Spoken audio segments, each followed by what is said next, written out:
Welcome everybody to the Puck Drops here. This is Peter 5foot. So happy you guys could join me. If you're joining me and watching all around the world, North America, and all across Europe, happy hockey to everybody.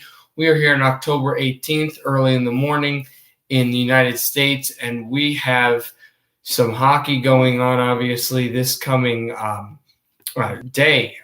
And we got some really good games coming up. I'm really happy you could join me. I couldn't wait for hockey to start. Now that the preseason is upon us, got my New Jersey Devils. I ignore the Coyotes hat. My New Jersey Devils are doing good. Jack Hughes has been playing amazing, and we could talk about all the storylines and my preseason picks. I'll be trying to do this every day for the rest of the preseason and the rest of the season. Now, preseason scores, we know, don't mean anything as the players get to enjoy and play the games and understand their teams. But it's important for young players to try to make their respective squads. And for walk-ons, like veterans like Troy Brouwer, who's a walk-on with the Florida Panthers once again, try to make the team. It's very important for them. And we'll see how that goes down in the National Hockey League for teams and players such as that. But it's fun. But once you get to the regular season, it's all business for these players. So this is their time to kind of relax, enjoy themselves, be with family, and play some hockey. So we'll talk about some storylines. Obviously, you guys may or may not know Brock Besser, big re-signing with the Vancouver Canucks, which was huge. You think about Travis Konechny re-signing with the Philadelphia Flyers. They needed to have him, and that's a guy. Chuck Fletcher's been doing an incredible job with Philadelphia, I believe. You talk about re-signing players that they needed to re-sign. They're stacked on defense to the point where they can afford trading away Shane Gostisbehere if they want to, and they can afford to keep him. But the Philadelphia Flyers don't need to do anything, make any more moves. Maybe you can add a guy like Patrick Marleau, but I think this team will be super dangerous on the way as well. Brandon Carlo today ended up re-signing a 3-year deal, I believe it was, for $3.7 million. A big deal for the Boston Bruins. They wanted to ring him up. They really wanted him to play well, and they believe he will. Besser, as I said, had re-signed, and a former Canuck, as the news has been going with the Canucks, re-signing players and getting ready with their young Swedish core of Linus Karlsson, Elias Peterson, Besser, Brock Besser, and Bo Horvat. A defenseman who was trying to sign with Jim Benning's Vancouver Canucks just couldn't get a deal, goes to the LA Kings. Ben Hutton, he gets a 1-year deal finally, and so he's going to be playing in the National Hockey League. Finally got the chance that he wanted. And Carlo's deal is a 2-year, $5.7 million contract with Bruins, the Boston Bruins, a little less than he was going to get. I would have given him because of his effect with the Chara line on defense in his unit. But he plays extremely well in his own zone. He's a tall guy. He's a big guy. He can hit, but he can also shoot the puck. He can bring up the play on the power play, and he's also a smart guy. It's not going to take a lot of penalties, if any. He can move the stick, and he can poke through and poke check. Really a smart hockey player. You want smart, intelligent players. There are some other free agents, of course, that went down and got some big contracts, but we won't really get into them. We will say this, though. Brian Boyle is still a free agent, as is Patrick Marleau, to see if, and Justin Williams too, see if they will end up getting signed. The Carolina Hurricanes still without a captain. There are also reports, as you talk to Mitch Marner, could have gone to any other team. There were a few teams looking at him, teams like Tampa Bay, teams like Colorado, teams like the New York Islanders. But Mitch Marner said he was going to reject all those offer sheets. He wanted to make sure he could get a deal, the $65 million deal over the 6 years, for Mitch Marner with the Toronto Maple Leafs. He wanted to make sure he could get one done with Brendan Shanahan and Kyle Dubas. And the fact that he was able to get it done is huge. You think about the way he plays, and you think about how the Maple Leafs want him to play. So that was epic for them to get that deal done for the Toronto Maple Leafs. As we look at the two free agents, I really want to look at our RFAs, are Kyle Connor and Patrick Laine. Patrick Laine has been practicing with SC Bern in Switzerland in their hockey league as he is laying off trying to get a contract and trying to get David Cheveldayoff to lean in, and he has not. Blake Wheeler has said that Patrick Laine wants to be a first-line player, and he loves that he's doing that, but Laine still won't enter camp yet until he gets his payday. It doesn't look like he will so far. They don't want to trade him, obviously. They want to wait for offer sheets. And they'd like to re-sign Laine if they can, but the Jets are in another hole because they gave a 6-year contract to 8-year contract, to Josh Morrissey, who plays on the defensive blue line for the Winnipeg Jets. And I say that Winnipeg wants to re-sign Laine, but they don't know the cap space and money for it, especially because they have another high-profile Winnipeg Jet player that they need to re-sign. Cheveldayoff needs to re-sign. Guy who scored a good overtime winner in these last playoffs, Kyle Connor. Kyle Connor is a speed guy, but he's also strong, and they think he can more supplement the franchise, be consistent more than Laine has because of his second year. We'll definitely see what happens. Third year, We'll definitely see what happens with Laine in this National Hockey League in this season. And it's important, though, to understand what teams are interested. In Kyle Connor's case, there are 3 teams in the Eastern Conference that are really interested. And 2 of them are actually playoff teams from a year ago. It's the Carolina Hurricanes, the Columbus Blue Jackets, and my New Jersey Devils. The Devils would love a guy like Kyle Connor on their line. He's a tough guy. He's a big guy. He can shoot the puck. And I like that. But I don't know where you would fit him, especially because either for Laine or Connor, as we'll touch on, the asking price for the Devils will be probably a young prospect like McLeod. They have a lot of prospects to give, and McLeod isn't great. But the main thing is they will want 2 pro players, as they did get Neil Pionk in the Trouba deal. The Jets want guys that can play in the league now, as well as young stars or young players. So the Winnipeg Jets would want, I would think, from the Devils, Blake Coleman and Miles Wood. And Miles Wood has been an inconsistent player, but a really gutsy, a high shooting type profile player for the New Jersey Devils. But I don't think I could be okay with them trading away Miles Wood, but not Blake Coleman. Blake Coleman has turned into an absolute horse for this Devils team. And for Connor, I wouldn't trade.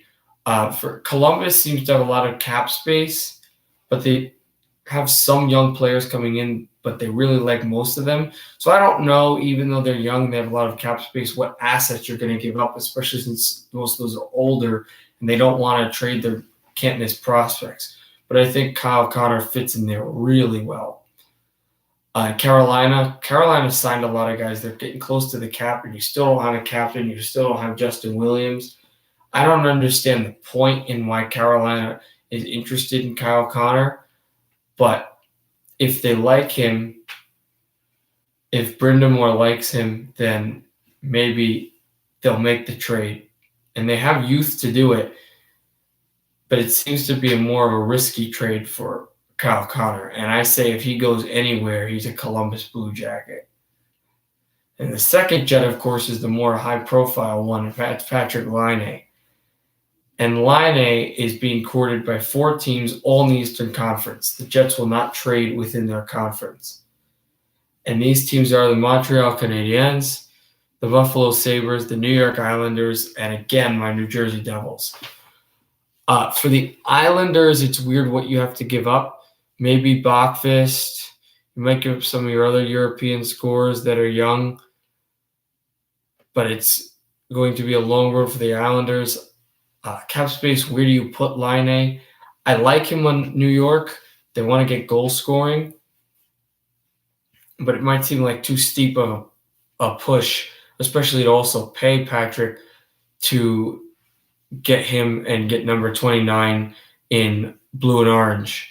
The Montreal Canadiens, I don't see the need for Laine, but if they want to get Laine, I really think they're one of those teams that can just grab him right now because of the impressive youth. You think about Suzuki. You think about a lot of these young, fast, skilled players. The Jets would love to have those types of players on their roster. American kids, Canadian kids, Swedish kids, Russian kids. It works well, and I don't think the Canadians want to part with any of these pieces. But if they have to, they could get Laine. They really could. But for me, I get the goal scoring, but they're a team I think that should just build through the draft. And this is a team that if they got into the playoffs, it'd be really dangerous because they can forecheck well, they hit well, and they've also got guys that can score with the youth and the speed. You get to a point where you want speed. You don't want to be a one-line team. Montreal is absolutely not a one-line team. Yes, Tomas Tatar played well last year, but Montreal is not a one-line team, excuse me. And they can go with speed, which I think is super important. But I don't understand what the fit is with Patrick Laine in Montreal. But in the case of getting him, this may be the most suited team we've seen in the entire league to getting a player of the caliber of Patrick Laine because of the youth that they have. The Buffalo Sabres also desire Patrick Laine, but it's almost similar to where you have Johansson. Why would you want Laine? Now, they have the youth just like Montreal to do it, but the fit is a little strange. He can play with guys like Reinhart and Eichel, and he has that speed, he has that strength that makes a little more sense as a Sabre than it does as a Montreal Canadian for Patrick Laine as a young player. But the youth is so deep, and Buffalo is such a young team and has to learn more experience that to trade away the youth doesn't make much sense. They're starting to build throughout and realize that they can get young players that have played meaningful games like Henry Jokiharju from the Chicago Blackhawks and Montour, who they got from Anaheim. Montour's played in the playoffs. Jokiharju has not, but he's played in deep, meaningful games for the Chicago Blackhawks this year. So that would be what Jason Botterill would have to give up to go and get Patrick Laine. And then there's the New Jersey Devils. And the Devils, it's the same situation. Coleman and or Wood. I wouldn't want to give up Coleman, but the Devils make the most sense because they have the cap space to do it. You want to keep Taylor Hall there, and if Taylor Hall's on the bench, you want a guy that can put the puck in the net. Absolutely, Patrick Laine. Patrick Laine is a winger who can go with any center, and if you can put him on the same line with Taylor Hall. And why this is scary is because you could put Nico Hischier on the first line as a first-line center, which I believe they will do over Hughes. And you could put Laine and Hall on one line, which means your second-line winger is Kyle Palmieri, who was one of the big first-line guys last year.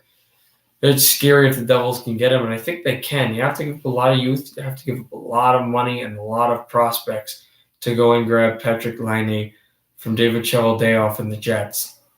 But if there's any team that can do it, I think the Devils can. And as I said, I would see if he was to be traded, I saw Kyle Connor as a Blue Jacket. I see Patrick Laine as a Devil, and I'm not being a homer. A lot of interesting transactions and happenings in the NHL.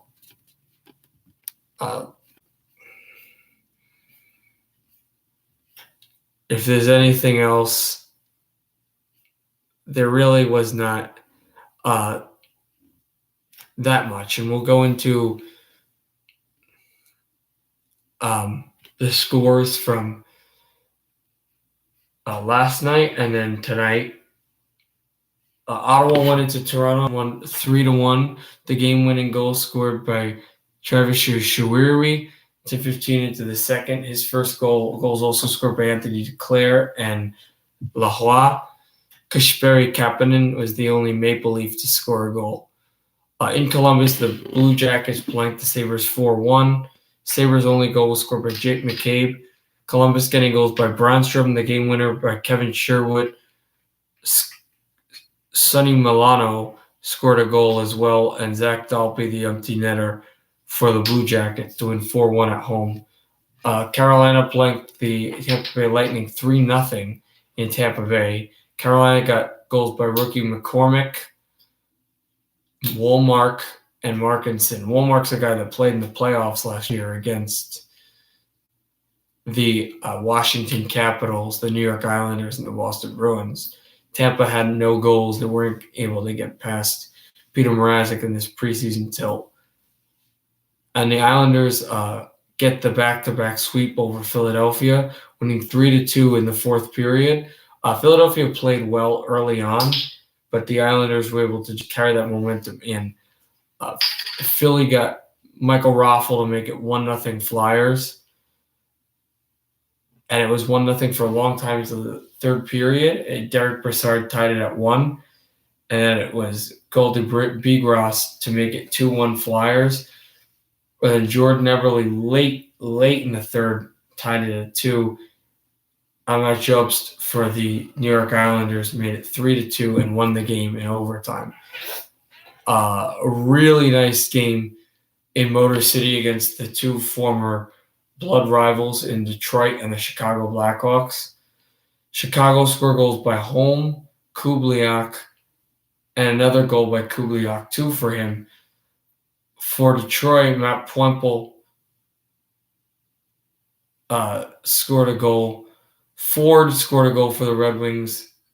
Here's Terry Rasmussen, the game winner, to make it 4-3 as the Chicago Blackhawks were trying to take the puck out of the zone and couldn't on a power play. And Luke Glendening, with a minute left, sealed a wide-open empty netter to make it 5-3 Detroit. Dallas beats Minnesota in Minnesota, the old Minnesota team, in overtime. Rope Hintz makes it 1-0 Dallas. Ryan Hartman ties it in the middle of the second to make it 1-1. And then the overtime winner scored by Dowling on the road by the Dallas Stars. Golden Knights shut out the Avalanche in Denver. Vladimir Zykov, Brendan Peary, Nick Hogg, Nick Waugh, and Brendan Peary again to make it 5-0 Vegas. No goals for Colorado. Edmonton played Vancouver in Vancouver, and the Canucks won 4-2. Edmonton only getting goals by George Yurko, Patrick Russell. The Canucks got goals by Brent Suter, the game winner by Elias Peterson. Suter another goal, and Tanner Pearson, gets the empty netter with 42 seconds left in the third. Los Angeles and Phoenix did a split squad, the only split squad of the night, and LA won in Phoenix 4-1 for the Kings. A good game for them. The Ducks played San Jose in San Jose, and they won 4-3 in regulation. Derek Shore, Nick Deslauriers, former Canadian, Adam Henrique scored a goal. And Max Jones in the third period, the only third period goal for the Ducks, it's the game winner on a power play, 6:43 in. And for the Sharks, they got goals by Timo Meier, Jake Brodzinski, and Jean Bichfeld. but it wasn't enough to beat Anaheim at home. And then the last game is another of the doubleheader of a split squad with Phoenix and LA, this time in LA. And it was a completely different story in Staples Center. No goals for the Kings, 5 for the Coyotes. Clayton Keller scores the game winner 18 seconds in. Connor Garland gets a goal. Christian Dvorak, another one. Jake Gross and Garland's second goal of the game, 6:46 in, made it 5-0 Coyotes. So that was all the scores from last night. The last thing we'll do in this shorter video is I will tell you my predictions for tonight. I have my Devils against the New York Rangers. New Jersey Devils, New York Rangers in Madison Square Garden at 7. I won't say everyone who scores, but I'll just tell you who's going to score the game winner. I have to bet for my team in this. I said the Devils go and win 4-1 over the Rangers, commanding. Jack Hughes gets the game winner against Capo Caco's team. A preview of the opener game, St. Louis, the defending champions in Washington, and the Capitals have not beaten the Blues. Well, this is preseason, but the Washington Capitals have not beaten the St. Louis Blues since the year they won the Stanley Cup. The Capitals did. I have the Blues winning 3-1, and the game winner scored by Braden Shen. Tampa Bay and Carolina, this time in Carolina. This one's another 7 o'clock game. I have Tampa Bay winning 3-2 in overtime in Carolina, and I think Tyler Johnson gets the goal that wins it. That is my guess and thought for that game. Florida Panthers go to Montreal in the Bell Center to play Le Canadien, and Florida beats the Canadiens 2-0. And I say the game winner in Montreal is scored by Strowman, Anton Strowman, the new Panther. In Ottawa, this is another game that gets switched around. This is a 7:30, the first 7:30, and the only 7:30 in Ottawa, in Canadian Tire, Toronto and the Senators. And I think the Toronto Maple Leafs win 5-1, and I think the game-winning goal will be scored by Mitch Marner, finally back from the contract. The Battle of the North, Minnesota in neighbor Winnipeg. I think the Wild get a 3-2 win over the Jets in regulation.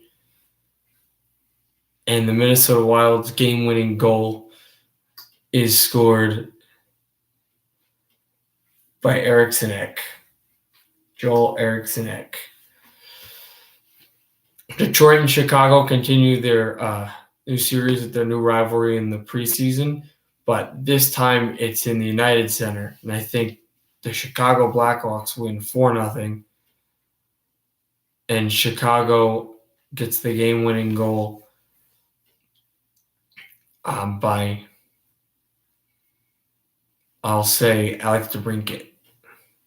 And then the nightcap, it's a 9 p.m. Eastern one, no 10 p.m. Eastern one, 9 p.m. one in Calgary, Alberta. It's San Jose versus the Flames, who many thought would have been an epic 7-game series in the second round, but Calgary ended up losing 5 to Colorado. And San Jose almost lost before their epic comeback in these playoffs. I have the San Jose Sharks winning 4-3 in regulation. No, actually in overtime. I have them winning in overtime, 4-3. The game winner is scored by Timo Meier for the San Jose Sharks. So that's your sports update. Really a lot of interesting things and happenings across the National Hockey League, as there always is, for the preseason, for the 18th. I just want to let you know, since I am doing broadcasts all over the place, I'm actually on the Montclair State Radio Show on WSMC on Mondays and Thursdays doing sports, 90.3 for 8:30 to 10 a.m. Just want to let you guys, you viewers on this channel, know. So again, I'm Peter 5foot. Hope you enjoyed this edition on the 18th. Should have one tomorrow. That's it. Definitely stay safe. Watch this video. Like, subscribe. You guys know what to do. And happy hockey, everybody. This is Peter 5 Foot, and that's the end of this video.